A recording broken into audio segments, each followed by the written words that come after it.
So this is our course homepage, and the landing page is a course information tab. As you can see here, it has a link to the current syllabus, the course description, and my information as the instructor. One of the things that I've learned in this course is I'm going to move the Start Here button to be the true Start Here button and include the course information in there. So you can click on the Start Here button and it kind of goes away to how to find your way around the class, talks about how the course is organized, assignment due dates, and kind of the breakdown of the course between the readings, the discussions, and then kind of the way to apply.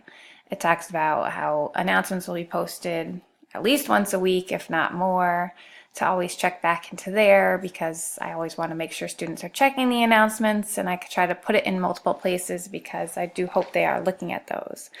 We do have some writing assignments that they need to do and the discussions, and then kind of the test, kind of lay out what's going on.